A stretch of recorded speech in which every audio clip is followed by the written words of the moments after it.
Собирай команду. Бери оружие. Приготовься к бою.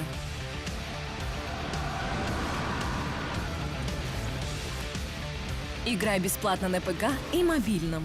Raid Shadow Legends. Приветик, дорогие друзья! Добро пожаловать на канал Na'Vi PUBG Mobile. С вами, как всегда, Яна, и у нас наконец-то стартанула Pro CS Лига. И это не может не радовать, потому что впереди у нас с вами целых 3 недели увлекательных встреч СНГ коллективов. И сейчас со мной на связи находится Меку, который расскажет, как дела у нашей команды. Ну что, Леха?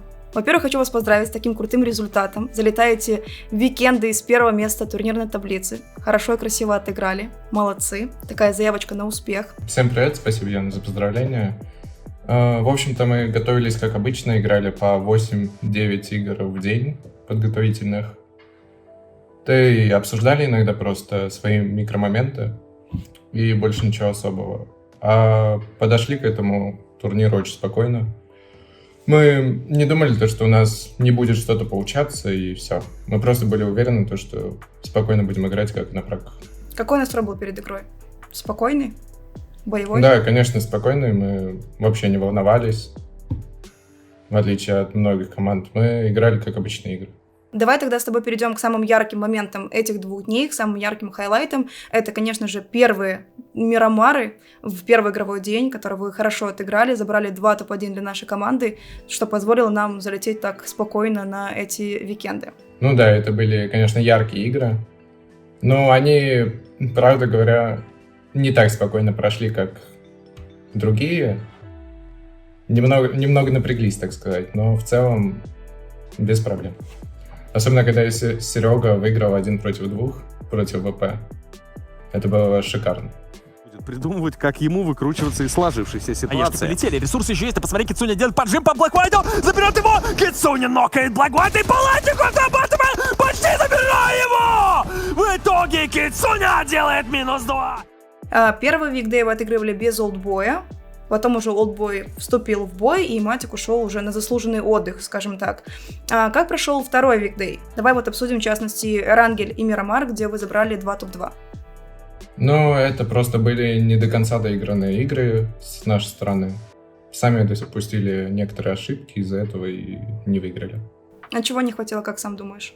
Ну, в некоторых играх не хватило 4 игроков, чтобы все живы были.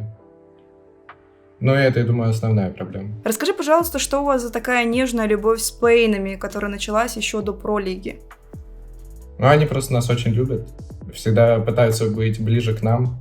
Иногда приносят патроны, иногда мы им приносим патроны. Просто братки наши. Хорошо, Леш, тогда я тебя отпускаю. Отдыхайте, набирайте силы. Я надеюсь, что на викендах вы покажете такую же стабильную, красивую игру. А мы тем временем переходим на первый день викендов. Что творится? Кицуня падает, ног, забегает вперед. Там Virtus.pro разбираются с КПшками. Ничего еще не закончилось. Входит Матик агрессивно по Лакерфа. Его минусует, и Оникс на 10-м месте. Ой, да, тут свистеры влетают в Warp Family. Как жестко перестреливают. Там Family падает один за другим. И, скорее всего, это свистеры их отправят на 7-ю строчку. Люксор остался все. Доедают всех Na'Vi. Ну что, друзья, со мной на связи уже Матик, он же Батик, он же Батек, который расскажет нам, как же прошел первый викенд для нашей команды. Смотри, викдейс мы отыграли очень хорошо, залетели с 1-го места, но вот как-то первый день викендов у нас изначально не сильно задался. Вот, по крайней мере, первые 2 карты. Ну, первые 2 карты, я помню то, что Мирамар еще плюс-минус там хоть какие-то поинты были, но там сами ошиблись. А вторая карта — это где у нас есть одна любимая команда, которая всегда стоит в одной и той же позиции и думает то, что это прикольно так играть, и нас закрывает. И вторая карта в большей степени из-за этого не идет. Ну, все Мирамары, в принципе, такие. Потому что, когда тебе сбивают начальную ротацию, то дальше играть тяжело. Я знаю, что у вас, у всех игроков по МПЛ очень высокий пинг. У нас не всегда высокий пинг, получается, игра начинается, у всех пинг более-менее нормальный. Потом в мидгейме, когда у тебя живет там по 60 человек в 4-й зоне, то игра начинает, ну не игра, а просто пинг начинает возрастать. Ты играешь с пингом там 150-200, и мидгейм вообще почти невозможно отыгрывать, пока там половина команд не сдохнет. И И вот в этом есть, да, проблема. Даже на стримах видно, вот, когда Пейна нас пушили на Мирамаре в кемпе, там, ну, на экране вообще непонятно, что творилось, и на стриме это видно, как Баки там по 5 раз подъезжает, я по 5 раз выпрыгиваю. Ну, я так понимаю, что такие условия у всех команд. Ну да, как бы на это жаловаться нет смысла, потому что когда ты с другими командами в равных условиях, ну, просто это нечестно по отношению к тем командам, которые могут находиться в белой зоне, ну, в центре, да, белой зоны, а ты из синей пушишь в белую, и как бы по факту команда, на которую там прокнула зона, она находится в более выгодном положении. Давай тогда с тобой перейдем к самым ярким событиям первого игрового дня уикенда. Это, конечно же, Санок, где на последних этапах игры вы остались против ВП. Кто это? Двое под забором, Серег. Найс.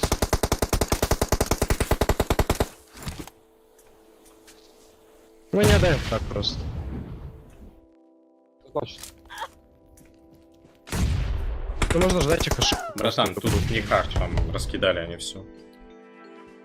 Чего не хватило, что не получилось? Очевидно, что ВП были в хорошей позиции, на них прокнула зона, но были, возможно, какие-то еще ошибки в команде, может быть, какая-то мискоммуникация произошла.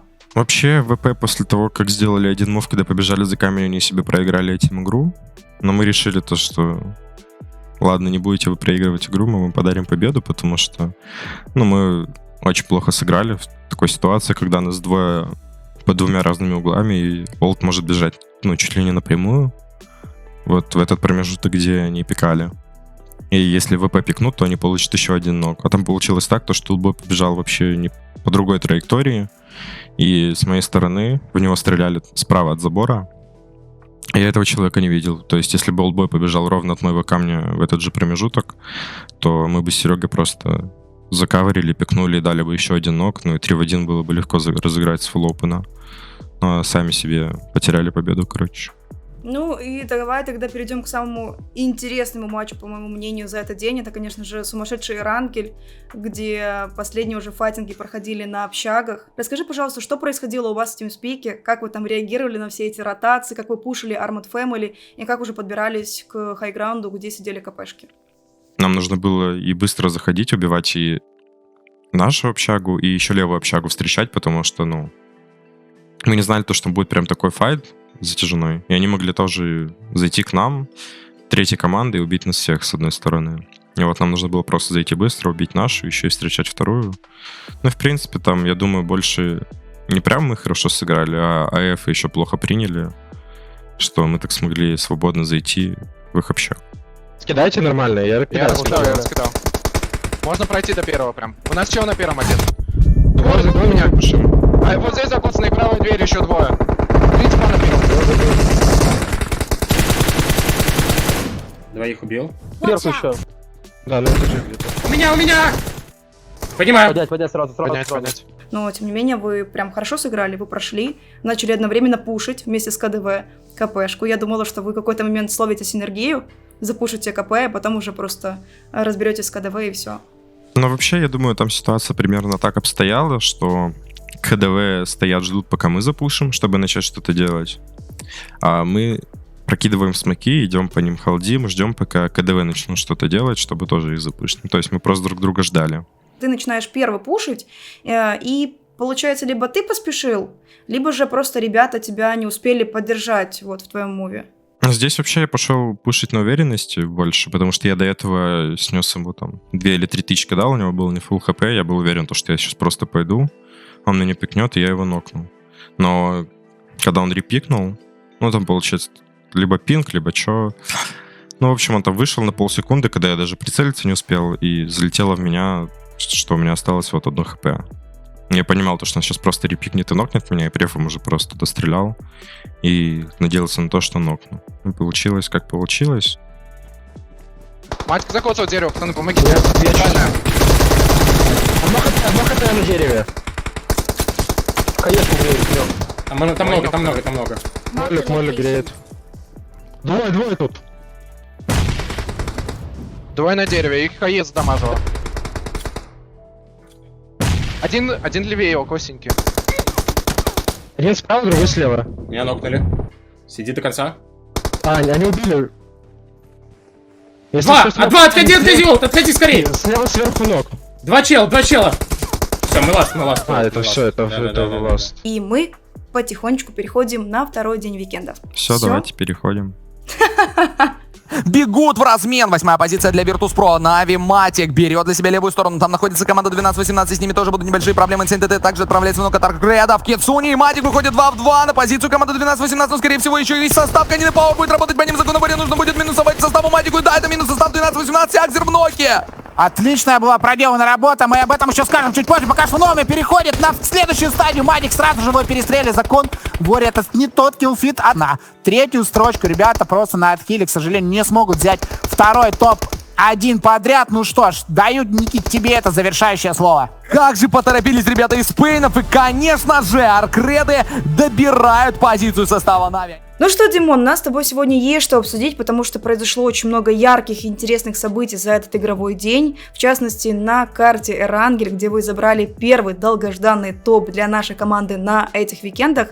Расскажи, как все происходило с ваших глаз, почему вы изначально отпустили КП и как проходили уже финальные файтинги против альянсов. Короче, как было? Ситуация произошла таким образом, что мы решили сначала закрыть всю свою сторону, после чего начали заходить 12-18 вместе с Ониксами, если я не ошибаюсь, с нашей стороны. Нам пришлось с ними файтиться. Вот файт мы успешно закончили и отъехали уже непосредственно в зону, после чего вот, встретили Канина Пауэр, вот, с другой стороны горы.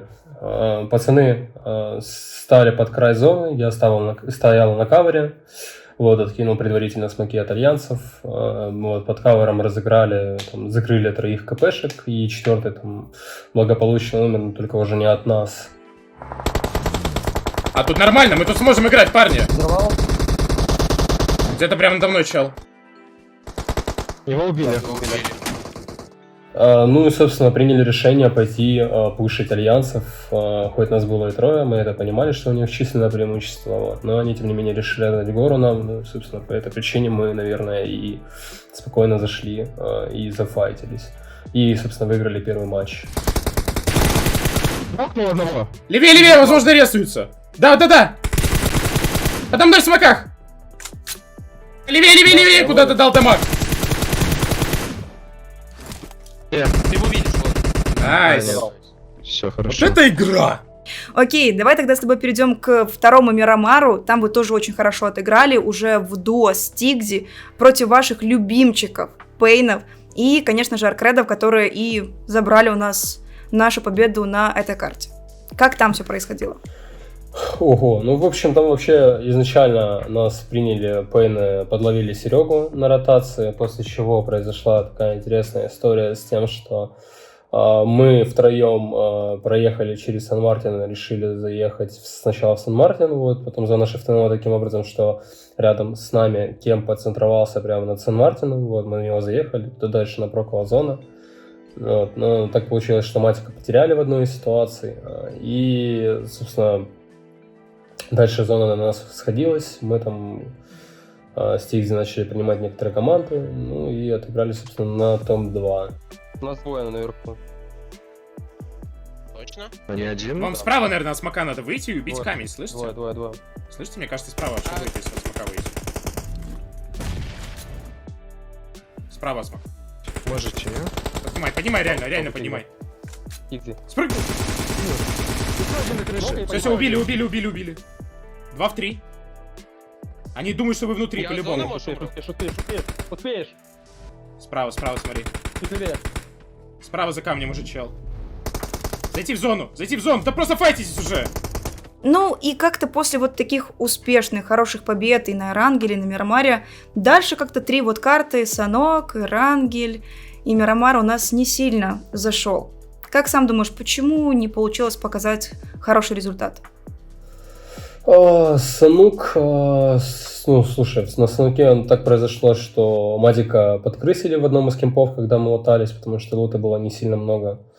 Вот, по хилкам все было печально, поэтому, ну, Матику пришлось дополнительные кемпы лутать, вот, и, собственно, по этой причине его подловили и убили, ну, а дальше мы втроем попытались заехать на прок, И, собственно, там уже сидела команда, поэтому и умерли. Я тебя отпускаю отдыхать, набирайся сил перед следующей неделей. Ну, а мы переходим на третий и заключительный день первых викендов. Такую подножку сейчас подставили, но тем временем по Кицуне работает. Sunrise его нокает. И у Канины Пауэр падает последний игрок. И... Ну что могу сказать? Конечно же, Канина Пауэр сначала прочекала бэки, вроде бы с альянсами разобралась, но не до конца. А с такой командой надо разбираться окончательно. Исполнение. Sunrise мог бы поставить точку, если бы у него остались хаешки. Он дает первый прострел по меку. Будет агрессивно меку, идет вперед по Санрайзу и забирает его Натас Винсера. И еще один Чикен Динер в копилку команды Нави. Ну, а подводить итоги этой недели мы будем вместе с Кицуни. Привет, Серега. Поздравляю вас с таким хорошим результатом, таким хорошим окончанием этой недели. Спасибо. Сегодня вас как никогда можно было похвалить, прям смело похвалить, взяли 2 подряд топ-1, но изначально я хотела бы с тобой обсудить первый ваш рангель, где вы запушили КДВ, оформили себе 7 киллов, но заняли по итогу 11 место. Как сам думаешь, почему такой результат? Тяжелая зона была, она постоянно шифтовала от нас. Нам пришлось сделать ротацию через печень. Там мы встретились с альянсами, потеряли на этом много таймингов. Меку нокнули с руин, на этом тоже тайминги потеряли. В итоге кое-как заехали, и не осталось выбора, кроме как какую-то позицию просто пушить. Ну, для нас самая очевидная была гора, где сидели КДВ. Мы дали туда дамаг и решили, что просто нужно заехать на лицо, убить там всех. Все. На даме прям. Двое у нас. Нок один нок. 2 нока. Давай, минус 2. Со спины. Еще один. Спина! Ну, как бы других опций у нас особо даже и не было. Там везде был контроль, тяжело проехать, а гора была такая, знаешь, прям вот очевидный мув. Единственное, что допустили небольшую ошибку. Нужно было чуть попозже заезжать с синькой. Как бы, чтобы у нас в спине никого не оказалось, чтобы это все зачекать. Но чуть поторопились, из-за этого потеряли одного человека, потом еще раз нокались, и на самом деле могли бы там выигрывать даже эту игру, если бы, ну, банально не получили ноки, не потеряли игроков, приняли бы потом пейнов, заехали бы также под ЛГ и выиграли игру. Ну, давай тогда перейдем к Санку, где вы боролись за топ-1 с КПшками, альянсами и тем бедным одним сольником из АФ. Там был такой момент, что мы зашли на край зоны, и как бы у нас были слева-справа враги, мы обе команды отогнали, и, получается, остались единственные на горе. Просто прошли вперед, подсосались под все нужные файты, где надо киллы сделали, где надо законтролили, там не нокались много слишком. Вот так и выиграли, просто дождались своих как бы моментов, дождались ноков на горе по КП и пошли запушили. Стоп, психа, не торопись, Тигзи. Да, я вообще... Серега, аптека нужна. Нет аптеки! Хаешки летят справа! Справа, хелп! Одно КП! Найс, минус 7! Один лайф на ногах. Где? Вот тут? Я нашел его, Найс. Смотри, Серег, бытует такое мнение, что как только Нави берут топ-1, то на оставшихся картах они немного проседают. Но на следующем Мирамаре вот играли еще лучше, забрали топ-1 и рекордные 19 киллов для этого турнира. Расскажи, как разворачивались события уже на этой карте на последних этапах игры. Мы просто изначально забрали себе четверть круга, зона от него ушла, но мы знали, что с нашей стороны просто никого не будет, даже невозможно, чтобы кто-то заехал. И мы просто вот так двигались в зону, постоянно фармили какие-то команды, которые, знаешь, были уже изначально, там, по ним уже были минусы с нашей стороны. То есть мы знали, что там не фулл команда есть. И просто вот так вот заходили, под нужные файты подсосались, опять же, там... Постоянно смотрели, где в следующей зоне у нас будет позиция сыграть, контролили ее, не давали туда никому зайти и под синьку заезжали туда. Даже, ну, по сути, там шансов не было у других команд. Слишком все мы правильно делали. Ты стой, сейчас смог раскроется и пойдем вместе, понял? Да, все равно можно полево вообще пойти. Пойдем вместе. Справа смока пикает. Идем. У меня 10 киллов, парни. Хорош. Смотри, на самом деле очень хорошее окончание этих викендов. Мы по итогу занимаем вторую строчку в рейтинговой таблице, уступаем альянсам всего 17 ПТС. Как по мне, это замечательный результат. Как тебе такой результат? Как ты в целом оцениваешь игру своей команды на этой неделе? И кто из соперников тебя смог удивить? Доволен. Были ошибки, но которые, в принципе, все легко пофиксить. На самом деле было много игр, где мы должны были выигрывать, но там были какие-то стечения обстоятельств. Просто нужно чуть более сфокусированно подходить к игре и все. Удивить смогли. Да не знаю, альянсы в хорошем смысле смогли удивить, КДВ наоборот. КДВ так проперлись в первый день. Так играли, а потом 2 дня 30 очков. Это было скорее удивительно. Ну что, Серега, огромное тебе спасибо за комментарии, команде огромное спасибо за такие красивые, яркие хайлайты, а вам, друзья, огромное спасибо за то, что посмотрели это видео. Если вам понравился такой формат, то обязательно напишите об этом в комментариях, поставьте лайк, и, конечно же, подпишитесь на канал, чтобы ничего не пропустить. А мы с вами увидимся уже на следующей неделе. До скорых встреч, пока!